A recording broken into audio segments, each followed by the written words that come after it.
नाम जपते हो तो ये शक्तियां आपको पहले ही मिल चुकी हैं। ये वाक्य सुनने में साधारण लगता है, लेकिन इसके भीतर एक ऐसा सत्य छिपा है जिसे समझ लेने के बाद साधक की पूरी दृष्टि बदल जाती है।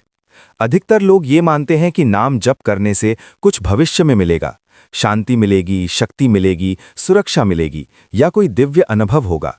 लेकिन ये सोच ही सबसे बड़ा भ्रम है, क्योंकि नाम जप कोई ऐसी प्रक्रिया नहीं है जो तुम्हें भविष्य में कुछ दे। नाम जप वो प्रक्रिया है जो तुम्हें ये याद दिलाती है कि जो तुम खोज रहे हो वो पहले से ही तुम्हारे भीतर मौजूद है। इसी सत्य की ओर बढ़ती है ये कथा। अनिरुद्ध का जीवन बाहर से सामान्य था, लेकिन भीतर एक निरंतर बेचैनी चलती रहती थी। वो सुबह उठता, अपने काम में लग जाता, लोगों से बात करता, हंसता बोलता, लेकिन जब रात को अकेला होता तो भीतर एक खालीपन उभर आता। वो खालीपन किसी एक कारण से नहीं था। वो न दुख से जुड़ा था, न असफलता से। सब कुछ होते हुए भी कुछ अधूरा सा लगता था। अनिरुद्ध को यह समझ नहीं आता था कि वो आखिर चाहता क्या है। बस इतना जानता था कि जो जीवन वो जी रहा है वो भीतर से संतोष नहीं दे रहा। किसी दिन किसी ने उससे नाम जप की बात की। उसने पहले इसे भी बाकी बातों की तरह ही सुना। उसे लगा ये भी एक और उपाय होगा, जैसे लोग तनाव के लिए बताते हैं।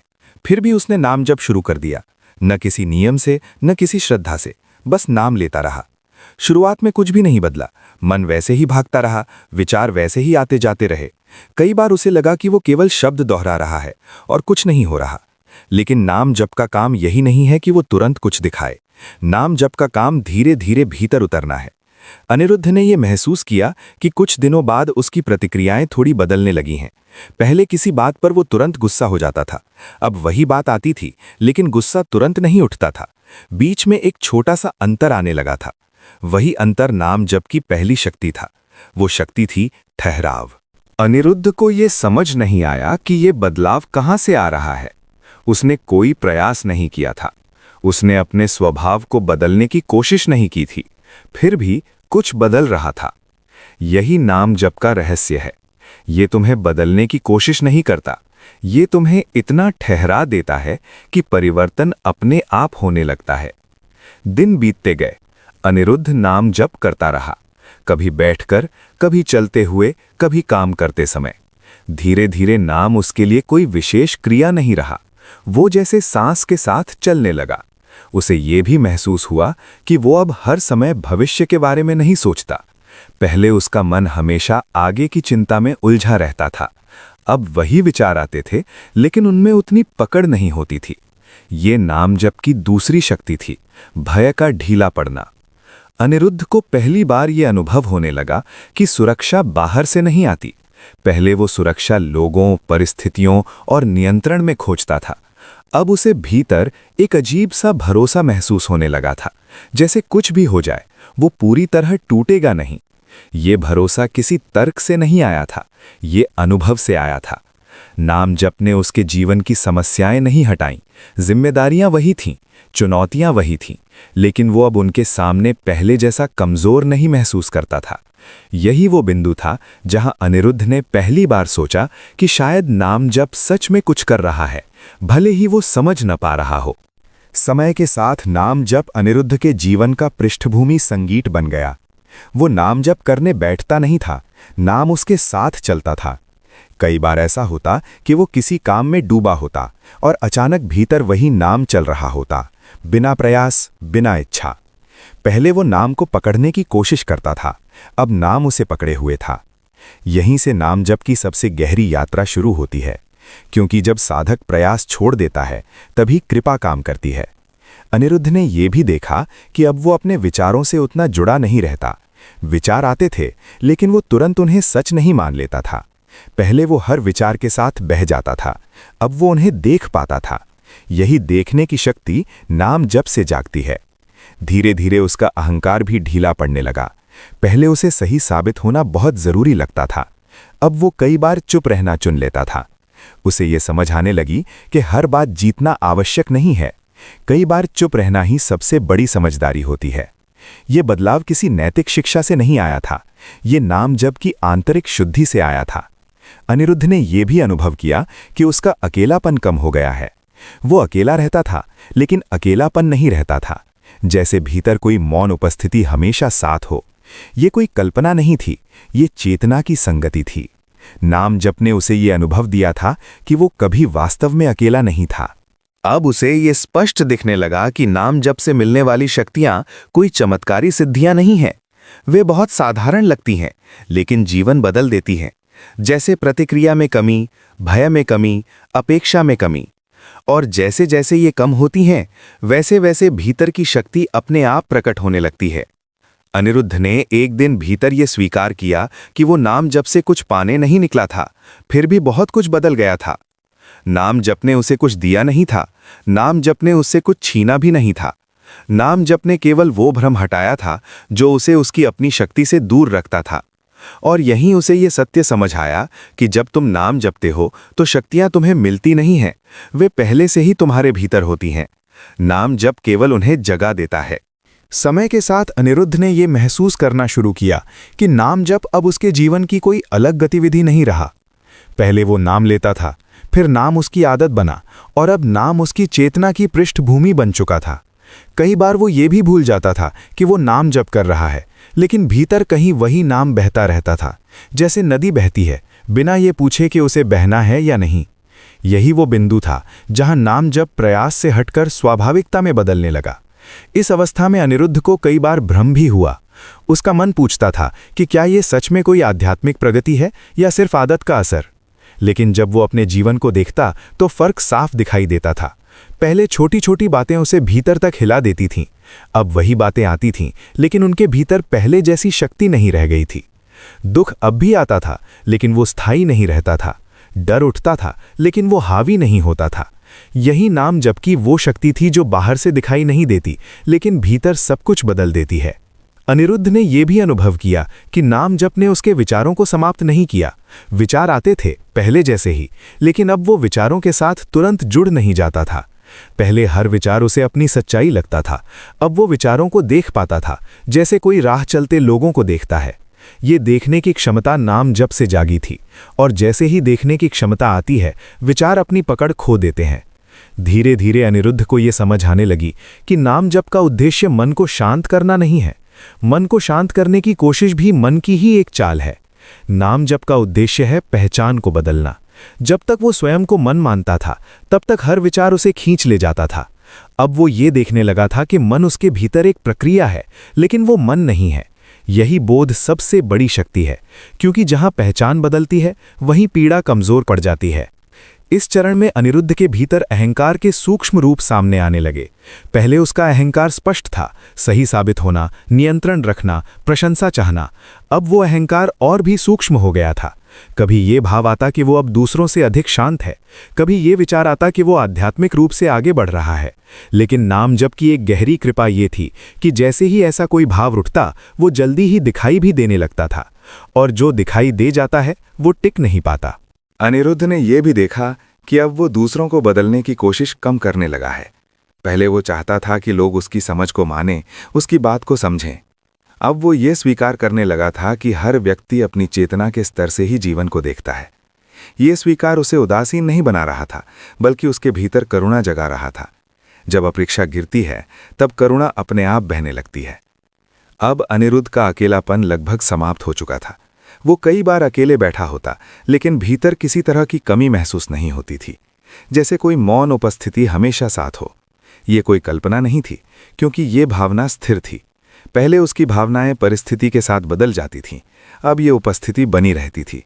यही नाम जप की वो शक्ति थी जिसे शब्दों में समझाना कठिन है, लेकिन जिसे अनुभव किया जा सकता है।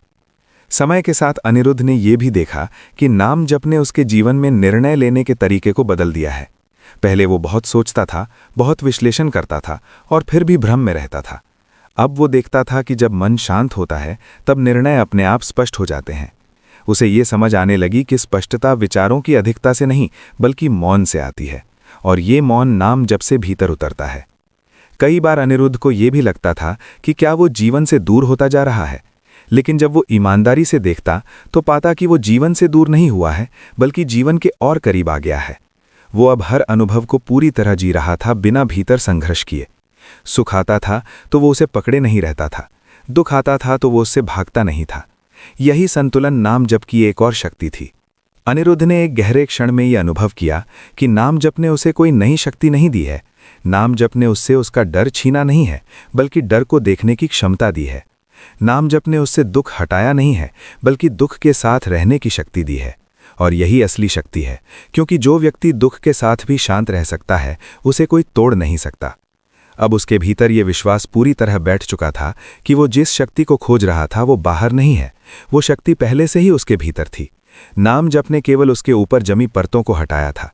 जैसे दर्पण पर जमी धूल साफ होती है और प्रतिबिंब अपने आप दिखने लगता है। दर्पण नया नहीं बनता, केवल साफ होता है। अनिरुद्ध अब ये नहीं पूछता था कि नाम जप से उसे क्या मिलेगा, वो ये देखता था कि नाम जप से क्या गिर रहा है। और उसे दिखाई देता था कि भय गिर रहा है, अपेक्षा गिर रही है, कठोरता गिर रही है, और जो बच रहा है वही वास्तविक है। यहीं पर उसे ये गहरा सत्य समझ आया कि जब नाम स्वयं जपने लगता है तब साधक पीछे हट जाता है, और जब साधक पीछे हटता है तब शक्ति प्रकट होती है। यही वो अवस्था है जहां ये स्पष्ट हो जाता है कि नाम जप भविष्य का सौदा नहीं है, नाम जप वर्तमान की जागृति है। और इसी जागृति में अनिरुद्ध की यात्रा अब अपने अंतिम और सबसे शांत चरण की ओर बढ़ रही थी। अब अनिरुद्ध के जीवन में नाम जप किसी साधना की तरह नहीं बचा था। वो कोई विशेष समय निकालकर नाम लेने की कोशिश नहीं करता था, क्योंकि नाम अब समय का मोहताज नहीं था। वो जागते हुए भी था और सोते हुए भी। कभी वो किसी से बात कर रहा होता और भीतर वही स्मरण बह रहा होता। कभी वो अकेला बैठा होता और भीतर वही शांति उपस्थित रहती। अब उसे यह फर्क ही नहीं पड़ता था कि वो नाम ले रहा है या नहीं, क्योंकि नाम उसकी चेतना का स्वभाव बन चुका था। इस अवस्था में अनिरुद्ध ने ये देखा कि जीवन पहले जैसा ही चल रहा है। वही काम, वही लोग, वही जिम्मेदारियां। बाहर से कुछ भी असाधारण नहीं बदला था, लेकिन भीतर जो बदला था वही सबसे बड़ा परिवर्तन था। पहले जीवन उसे उठाकर इधर उधर फेंक देता था, अब जीवन आता जाता था और वो स्थिर रहता था। यही नाम जप की सबसे बड़ी शक्ति है। परिस्थितियां तुम्हें नियंत्रित करना बंद कर देती हैं। अब अनिरुद्ध को ये स्पष्ट दिखने लगा था कि वो अपने विचारों, भावनाओं और प्रतिक्रियाओं का मालिक नहीं है, बल्कि उनका साक्षी है। पहले वो किसी विचार को आते ही अपना मान लेता था, अब विचार आता था, ठहरता था और चला जाता था। पहले किसी भावना के उठते ही वो उसमें डूब जाता था, अब भावना उठती थी, महसूस होती थी और शांत हो जाती थी। यही साक्षी भाव नाम जप की परिपक्व अवस्था है। कई बार लोग ये पूछते हैं कि क्या नाम जप करने से दुख पूरी तरह समाप्त हो जाता है? अनिरुद्ध के अनुभव से उत्तर स्पष्ट था। दुख समाप्त नहीं होता, लेकिन दुख का बोझ समाप्त हो जाता है। पहले दुख उसे परिभाषित करता था, अब दुख एक अनुभव था, पहचान नहीं। यही अंतर साधारण मनुष्य और जागरूक साधक के बीच होता है। नाम जप ने अनिरुद्ध के भीतर करुणा को गहरा कर दिया था। वो अब लोगों की गलतियों को व्यक्तिगत नहीं लेता था। उसे दिखने लगा था कि हर व्यक्ति अपनी समझ, अपने डर और अपनी सीमाओं के साथ जी रहा है। जहां पहले वो लोगों से अपेक्षा करता था, अब वो उन्हें स्वीकार करता था। ये स्वीकार कमजोरी नहीं था, ये समझ की उपज था, और इसी समझ से भीतर शांति स्थिर होने लगी थी। अब अनिरुद्ध के भीतर भविष्य को लेकर कोई विशेष चिंता नहीं बची थी। वो ये नहीं पूछता था कि आगे क्या होगा। उसे ये भरोसा हो चुका था कि जो होगा उसी क्षण संभाला जा सकेगा। ये भरोसा किसी योजना से नहीं आया था, ये नाम जप से पैदा हुई आंतरिक स्थिरता से आया था। जिसने वर्तमान को संभाल लिया, उसे भविष्य डराता नहीं। धीरे धीरे अनिरुद्ध ने यह भी देखा कि नाम जप ने उसके भीतर से जल्दी को हटा दिया है। पहले वो हर चीज जल्दी चाहता था, समाधान, शांति, सफलता। अब वो चीजों को अपने समय पर घटने देता था। ये धैर्य किसी अनुशासन से नहीं आया था, ये भीतर की पूर्णता से आया था। जब भीतर कुछ अधूरा नहीं लगता, तब बाहर जल्दी नहीं रहती। एक गहरे क्षण में अनिरुद्ध ने यह अनुभव किया कि नाम जप ने उसे ईश्वर तक नहीं पहुंचाया, नाम जप ने उसे स्वयं तक पहुंचा दिया। और जब व्यक्ति स्वयं तक पहुंच जाता है, तब ईश्वर कोई दूर की वस्तु नहीं रहता। वो हर सांस, हर मौन और हर क्षण में उपस्थित महसूस होता है। अब अनिरुद्ध को यह भी स्पष्ट था कि नाम जप का लक्ष्य कोई सिद्धि नहीं है। नाम जप का लक्ष्य है स्वाभाविक होना। जैसा तुम हो वैसे ही शांत रह पाना, बिना दिखावे के, बिना संघर्ष के। और यही स्वाभाविकता सबसे बड़ी शक्ति है, क्योंकि जो व्यक्ति स्वाभाविक है वो भीतर से स्वतंत्र है। उसने ये भी देखा कि अब वो किसी विशेष अनुभव की प्रतीक्षा नहीं करता। पहले वो सोचता था कि एक दिन कुछ बड़ा घटेगा, अब उसे समझ आ गया था कि जो घटना था वो घट चुका है। वो घटा था अहंकार के ढीले पड़ने के रूप में, भय के कम होने के रूप में और शांति के स्थिर होने के रूप में। इससे बड़ा कोई चमत्कार नहीं होता। अनिरुद्ध ने अंततः ये स्वीकार कर लिया कि नाम जप ने उसे कुछ दिया नहीं है, नाम जप ने उससे कुछ छीना भी नहीं है। नाम जप ने केवल उसे वो लौटा दिया है जो वो हमेशा से था लेकिन भूल गया था। यही नाम जप का अंतिम रहस्य है। जब तुम नाम जपते हो तो शक्तियां तुम्हें मिलती नहीं हैं, वे पहले से ही तुम्हारे भीतर होती हैं। नाम जप केवल उन्हें पहचान में ले आता है, और जब वो पहचान स्थिर हो जाती है तब जीवन बाहर से वही रहता है लेकिन भीतर से पूरी तरह बदल जाता है। यहीं ये कथा पूर्ण होती है और यहीं से उस व्यक्ति की यात्रा शुरू होती है जो अब साधक नहीं बल्कि जागरूक जीवन जीने वाला इंसान है। अगर इस कथा ने आपको अपने जीवन, अपने रिश्ते या अपने विवाह को नए दृष्टिकोण से देखने में मदद की हो तो कृपया सबसे पहले हमारी चैनल योगानंद ज्ञान को सब्सक्राइब करें। इसके बाद इस वीडियो को लाइक करें, अपने प्रियजनों के साथ शेयर करें और नीचे कमेंट करके या फॉलो करके हमें ज़रूर बताएं कि इस कहानी ने आपके भीतर क्या स्पर्श किया। आपका समर्थन हमें ऐसे ही गहरे, सत्य और आत्मा को छूने वाले आध्यात्मिक कंटेंट लाने की प्रेरणा देता है। धन्यवाद।